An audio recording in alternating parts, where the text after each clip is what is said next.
नमस्कार दोस्तों, मैं मृत्युंजय आपका स्वागत करता हूं हमारे इस चैनल सटीक परामर्श में। और आज इस वीडियो में हम लोग बात करने वाले हैं एनजीओ से रिलेटेड। एक क्वेश्चन आया है कि एक क्वेश्चन है जिन्होंने भेजा है, आपको क्वेश्चन पढ़ के सुना देता हूं, उसके बाद आंसर देता हूं तो आपके लिए अच्छा रहेगा। As an NGO we got some property in south Delhi, so we want to rent out और lease out the property to a non profitable company. यानी ये प्रॉपर्टी लीज आउट से रिलेटेड मैटर है और ये एक एनजीओ चलाते हैं और इनको किसी ने अपना प्रॉपर्टी दिया हुआ है एनजीओ के कुछ काम के लिए, एक्टिविटी के लिए। जैसे डोनेशन के तौर पे बहुत सारे लोग हैं गिफ्ट या प्रॉपर्टी देते हैं एनजीओ को। तो इनका कहना है तो कि क्या जो मिला हुआ प्रॉपर्टी इनके पास है, जो साउथ दिल्ली में इनको मिला है, दिल्ली से है ये, तो क्या उसको ये रेंट पे चला सकते हैं कि नहीं चला सकते हैं। ये इनका मेन मुद्दा है। और ये आपका भी हो सकता है कि अगर मान लीजिए आप एनजीओ चला रहे हैं, जैसे आप वृद्धाश्रम चला रहे हैं या कुछ स्कूल चला रहे हैं और कोई आपको अपना प्रॉपर्टी दे दे, तो उसको क्या आप रेंट पे चला सकते हैं कि नहीं चला सकते हैं। तो देखिए, रेंट पे चलाना एक बिजनेस एक्टिविटी के टर्म में आ जाएगा और वो पैसा जो है आपको प्रॉफिट के तौर पे मान लीजिए आपको दिखाना पड़ेगा और उसका सेपरेट जो है अकाउंट बैलेंस आपको मेंटेन करना पड़ता है।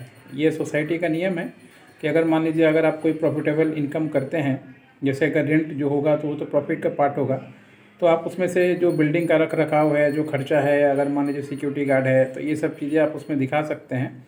उसके बाद अगर पैसा बचता है आपके पास, एज ए प्रॉफिट उसको काउंट होता है, तो उसके लिए आपको सेपरेट जो है बैलेंस शीट वगैरह मेंटेन करना पड़ता है। और अगर आपने 12A लिया हुआ है तो उसमें आपको फाइलिंग में दिखाना पड़ता है कि हाँ, आपने प्रॉपर्टी किसने दिया है, उसका लीगलिटी क्या है और आपको जो पैसा दे रहा है वो किस तरीके से दे रहा है, कंपनी में दे रहा है या मान लीजिए चेक से दिया है या कैश दिया है, या उसका रेंट एग्रीमेंट आपने बनवाया है कि नहीं, कितने दिन के लिए आपने एग्रीमेंट किया है।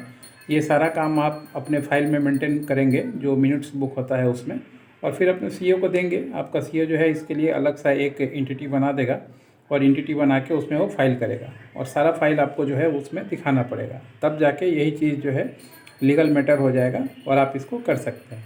एनजीओ से रिलेटेड बहुत सारा मैटर आता है, प्रॉपर्टी का आता है, मेंबरशिप का आता है।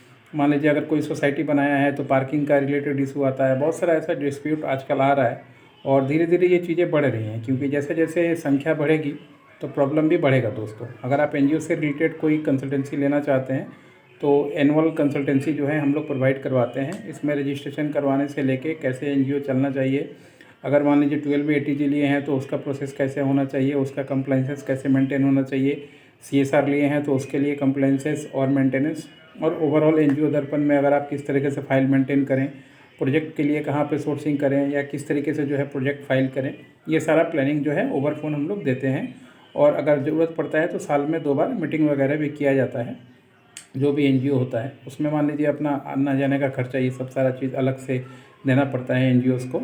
और फिर कोई भी एनजीओ अगर चला रहा है उसको दिक्कत आ रहा है ये सब मेंटेन करने में, क्योंकि खुलवाते वक्त तो मान लीजिए आप खुलवा लेंगे, आपका कोई लोकल में भी आपको खुलवा के दे देगा आप, उसके बाद फिर उसको मेंटेन करना बहुत बड़ी बात है।